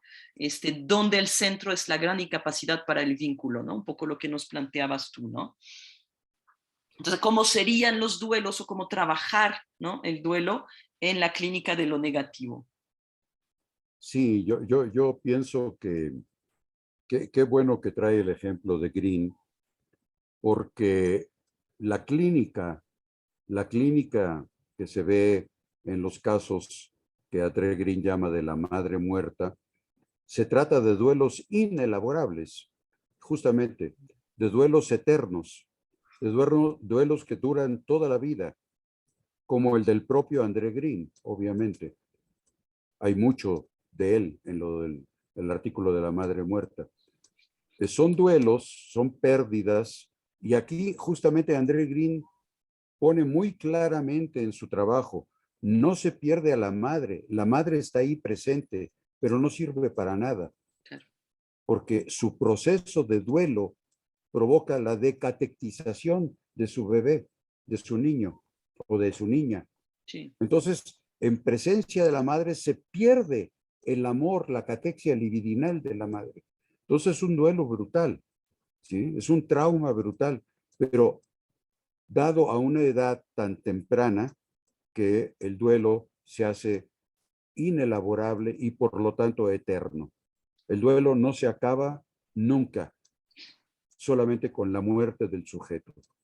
Esto es lo que vemos en la clínica de los casos en donde la clínica tiene que ver con el vacío, con el problema de la madre muerta, que creo que es una descripción magistral la de André Green. Hay una pregunta que tiene que ver quizás un poquito más con lo clínico propiamente tal o con nuestros pacientes, ¿no? Que es una pregunta, Connie pregunta, me gustaría saber qué pasa cuando la persona se enfrenta a una situación como de una antesala a un duelo, ¿no? O sea, como si la idea de llegar a análisis o a terapia, ¿no? Ante un duelo inminente, una pérdida de la madre, por ejemplo, por una enfermedad terminal, ¿no? Esta persona menciona a la madre porque para la mayoría, ella dice, ¿no? Se les dificulta más esta figura interna que la del padre. Quizás habría que cuestionar un poco eso, pero esta idea de la antesala, ¿no? O sea, de poder llegar a un espacio terapéutico, analítico, ¿no? Para prepararse al trabajo de duelo, a la pérdida inminente. Yo a esto le llamo, no sé si otros autores le han llamado así, yo le llamo duelo prospectivo. Prospectivo, y lo vemos en pacientes que tienen un familiar con procesos terminales. Puede ser una esclerosis lateral amiotrófica, un proceso degenerativo, un cáncer en su fase ya avanzada, terminal, en donde lo que vemos es la preparación para la pérdida. Y esto es un proceso, si me permiten decir, formidable desde el punto de vista del psiquismo del sujeto, dado que el sujeto puede ir elaborando en vida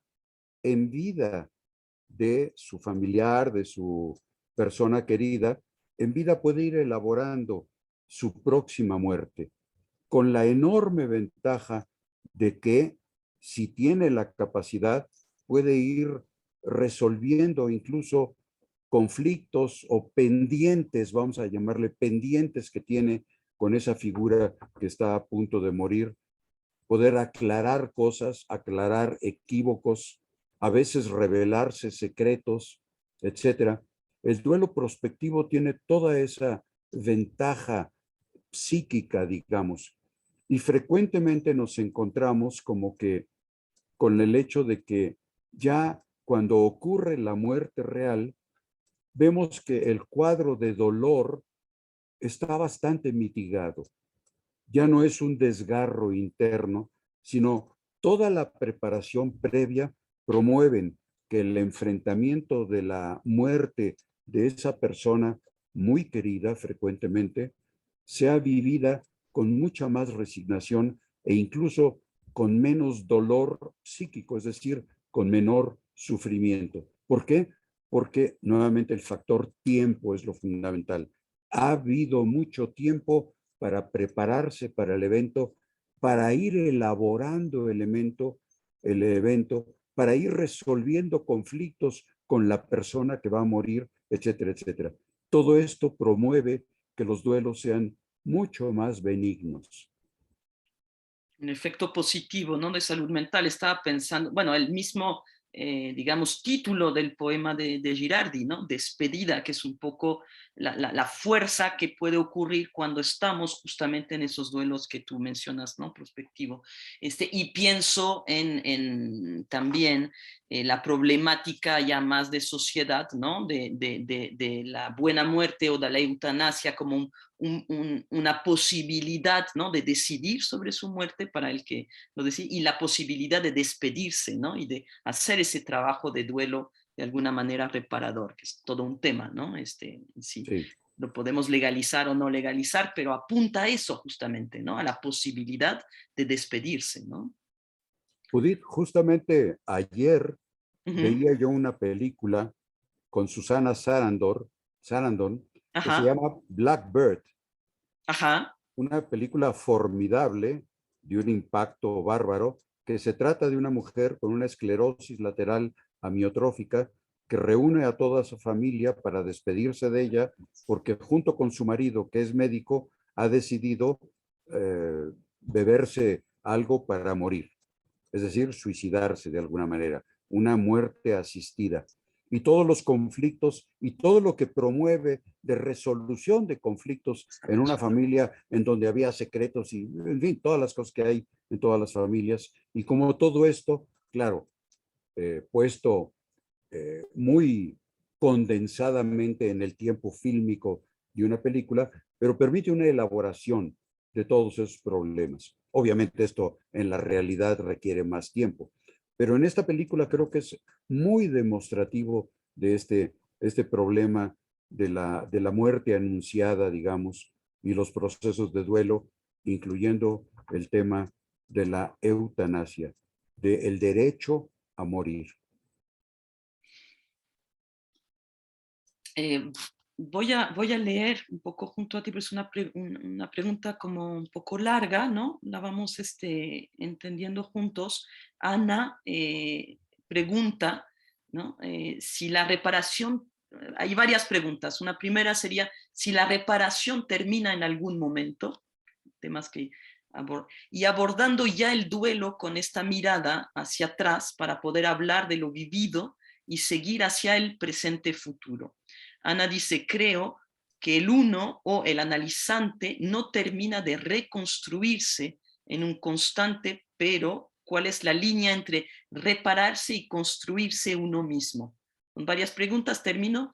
O consideraría que son lo mismo. ¿Y cuál es la relación de este camino con el otro camino donde se intenta reparar algo fuera de uno, al otro, a la relación, etcétera?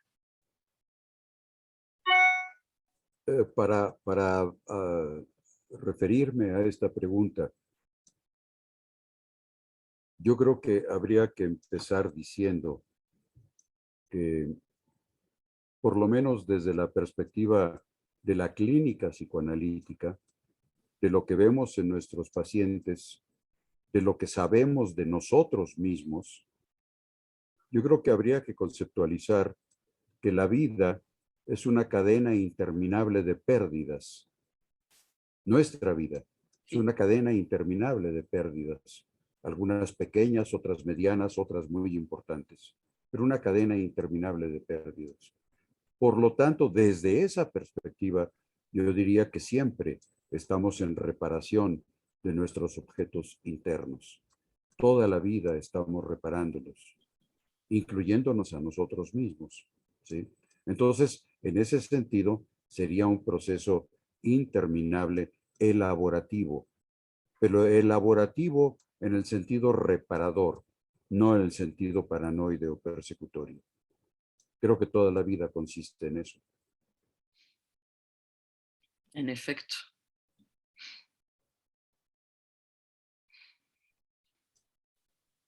¿Alguna pregunta más? Los que están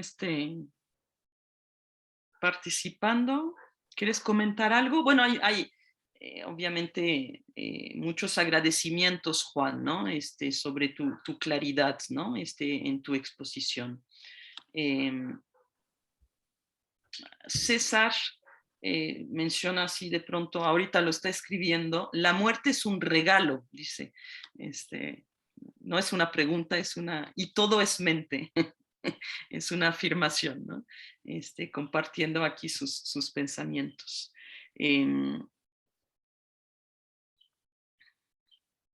Yo no sé, a lo mejor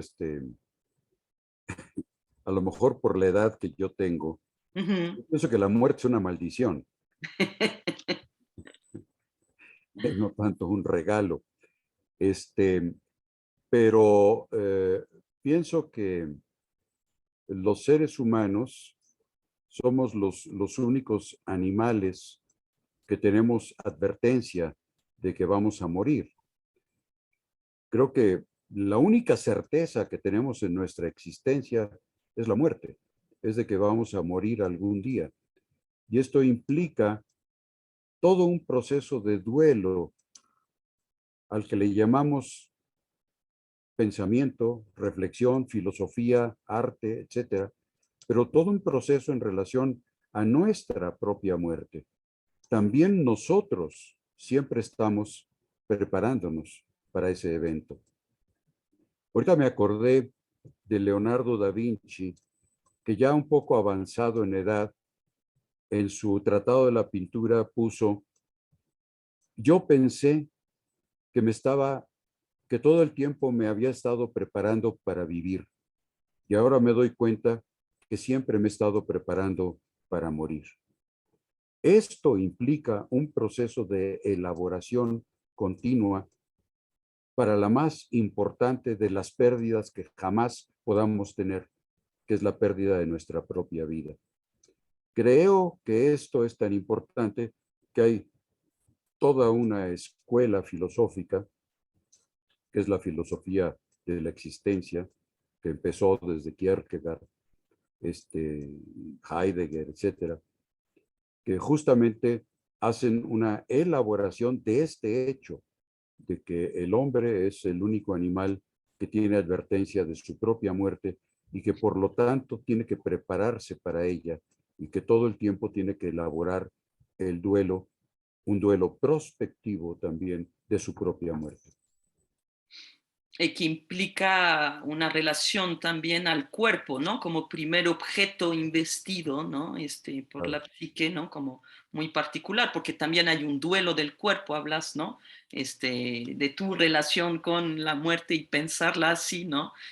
Pero la vejez es un tema también, donde parte de un duelo que tenemos que hacer en esto permanente, que hay momentos de vida, por supuesto, mucho más característicos o hace más ruido el cuerpo, pero es parte también del duelo, ¿no? El cuerpo como un objeto más, ¿no?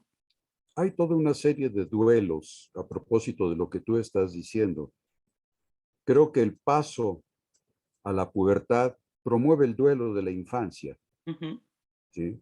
El puber tiene que hacer un duelo respecto de la infancia perdida. Igual el adulto hace un duelo de la juventud. ¿Sí?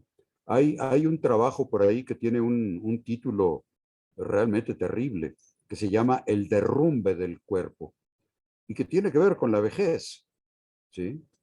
La mujer hace un duelo muy importante cuando entra en la menopausia, un duelo porque ya su capacidad reproductiva deja de existir. Se hace un duelo por el cuerpo cuando envejece, cuando se pierde pelo, cuando las carnes se aflojan, etcétera, etcétera. Se hacen duelos constantemente en la vida, ¿sí? De nosotros mismos. De alguna manera, una de las últimas preguntas, y quizás para ir cerrando en este tema con el que también cierras tu trabajo de la creatividad, ¿no? Y que lo mencionas con Acuña cuando nos dices, ¿no? Que de alguna manera el trabajo de escritura elaborativo no fue suficiente, no alcanzó, ¿no? ¿Cómo pensar eso, dar una vuelta más a esta, pensando en nuestros pacientes, pensándonos como analista, como buscando esta posibilidad, ¿no? Creativa en el proceso psíquico de los duelos? ¿Cómo lo piensas? Volviendo al tema, ¿no? De lo creativo puesto en juego ahí.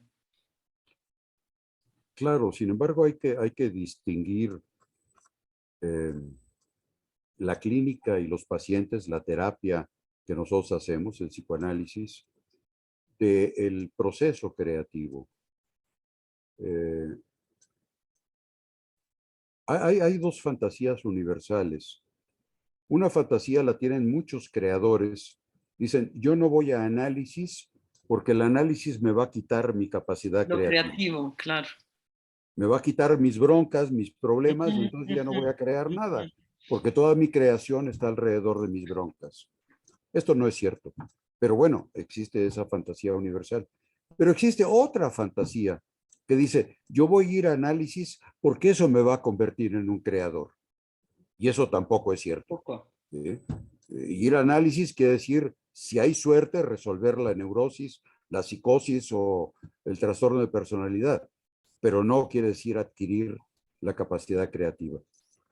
Y aquí yo me acuerdo de Hernán Solís, que decía, lo que natura no concede, Salamanca tampoco, y el análisis mucho menos. O sea que lo que no tenemos de natura, de capacidad creativa, no nos la va a dar el análisis.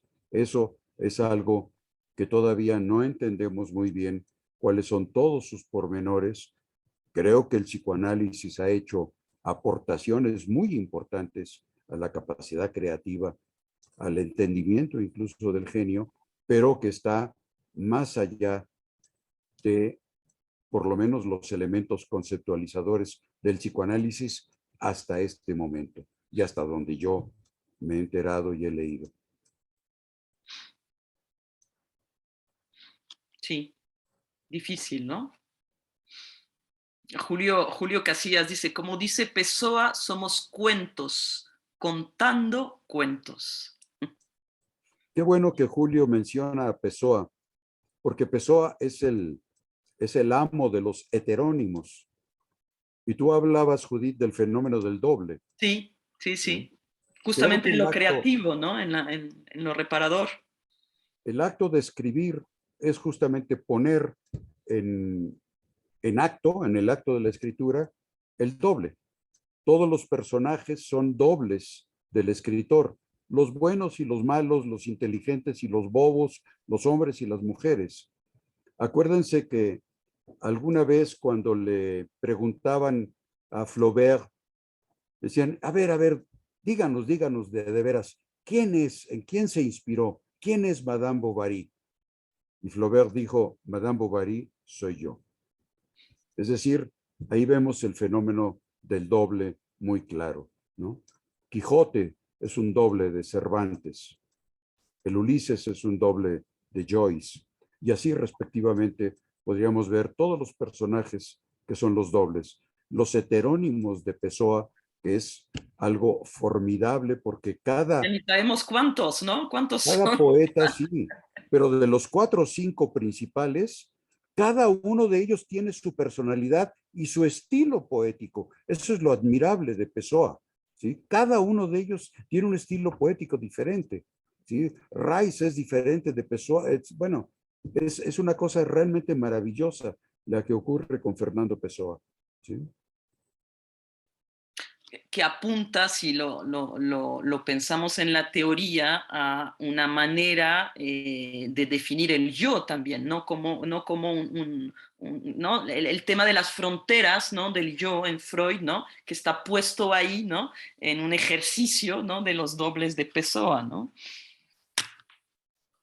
Sí, por supuesto. Y si entendemos que el yo es un precipitado de identificaciones perdidas, podemos entrar quizá a una definición del yo que postuló Edgar Glover, que decía que el yo es como una serie de núcleos juntos, unidos con la melaza de la libido que le dan la consistencia al yo, pero que son muchos núcleos diferentes. Yo a veces en mis clases pongo el ejemplo del muégano. El muégano, que es este postre, que son muchas burbujas unidas por una melaza, y este es el yo. Entonces, de repente el yo puede mostrar una personalidad u otra. Es la famosa teoría del rol de la sociología, ¿sí? En unos sitios somos alumnos, en otros sitios somos maestros, en unos sitios somos padres, en otros sitios somos hijos, etcétera, etcétera. Todo esto tiene que ver con los diferentes roles y con las diferentes cosas que tiene el yo, entre otras, los núcleos psicóticos de la personalidad.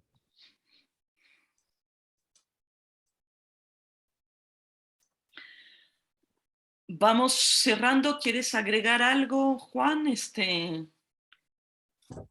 A lo que se ha ido como conversando y se ha ido como barajando al escuchar tu trabajo. Bueno, en primer lugar, quiero agradecerles la presencia a todos, pero sobre todo agradecerles sus comentarios y sus preguntas, porque esto me va a dar la oportunidad de redondear mi trabajo, de enriquecerlo, de redondearlo con todo lo que ustedes me han estado sugiriendo y lo que se nos ha ido ocurriendo en este proceso de este grupo de escucha que, como todo grupo, tiene elementos muy creativos que a mí me van a servir mucho y por lo tanto yo quiero agradecerles a todos los que están aquí por todas sus aportaciones. Muchísimas gracias. Me quedé en esto lo mencionabas en tu trabajo, ¿no? De alguna manera, claro, no tenemos la llave o el código, ¿no? De la creatividad, pero las aportaciones del psicoanálisis frente a eso, y pienso lo que mencionabas desde la técnica esencial, ¿no? De una sesión analítica de la asociación libre, apunta de alguna manera un poco a abrir, ¿no? A abrir cierto proceso creativo desde ya, ¿no? Desde la propia indicación, ¿no? Que vamos a dar nosotros analista al paciente, ¿no? O sea, ya Claro. en una invitación, ¿no? Claro, yo por eso termino el trabajo citando obviamente a un poeta, pero citando a, bueno, a alguien que casi es un poeta, aunque es un psicoanalista que obviamente es un maestro de la literatura inglesa, que es Christopher Bolas. Uh-huh, uh-huh. Y él, más allá del inconsciente reprimido, habla de un inconsciente en constante expansión, un inconsciente creativo. Y ese inconsciente creativo se manifiesta a través justamente del proceso de la libre asociación. Claro. Y que no es volverse artista, sino, bueno, empezando con todo el tema artista de uno mismo, por lo menos, ¿no? Claro, claro, por lo menos. ¿No? Pues te agradecemos muchísimo, Juan, por tu claridad, tu generosidad, tu creatividad, tu pasión también, ¿no? Y esta capacidad de ir como tejiendo, ¿no? Teoría, clínica, psicopatología y literatura. Ha sido una conversación muy enriquecedora para mí y creo que para todos los que participaron de este evento. Muchísimas gracias. Muchas gracias a ti, a Olga, al APM y a todos ustedes, de verdad. Me va a ser muy útil para redondear mi trabajo, todos los comentarios y las preguntas. Bueno, Muchas y te gracias. esperamos en la presentación de tu libro, ¿no? De Kerouac, que esté pronto por Claro, venir, ¿no? aquí está Julio Casillas que me lo va a comentar junto Lo con va a otra comentar persona. Julio, en efecto, Sí, ¿no? sí, claro que Julio, sí, con mucho ¿quieres gusto. agregar algo para terminar? No, Pues rápidamente, felicitar a Juan una vez más. Me uno a tus palabras, Judith. Y yo voy a terminar leyéndoles un poema de Pessoa que tiene que ver con dos elementos que se han manejado aquí, que es el paso del tiempo, ¿no? Cómo van dándose etapas, y lo ridículo, lo cursi, ¿sí? Dice Pessoa, todas las cartas de amor son ridículas. No serían cartas de amor si no fuesen ridículas. También escribí en mi tiempo cartas de amor, como los demás, ridículas. Las cartas de amor, si hay amor, tienen que ser ridículas. Pero al fin y al cabo, solo las criaturas que nunca escribieron cartas de amor sí que son ridículas. ¿Quién me diera el tiempo en que escribía, sin darme cuenta, cartas de amor ridículas? La verdad es que hoy mis recuerdos de esas cartas de amor sí que son ridículos. Todas las palabras esdrújulas, como los sentimientos esdrújulos, son naturalmente ridículas. Y Juan lo escribe Álvaro de Campos. Te mando un abrazo, Juan, y a todos les agradecemos mucho a nombre de Mesa Directiva haber estado con nosotros. Gracias, Judith. gracias. Yo espero que en el instituto algún día el libro del desasosiego de Pessoa sea un libro de texto. Y yo espero que en el instituto se ponga una materia que sea poesía. Pues vamos por eso. Órale, va. Okay. Que tengan buen fin de semana, abrazos y besos. Abrazo. Chao.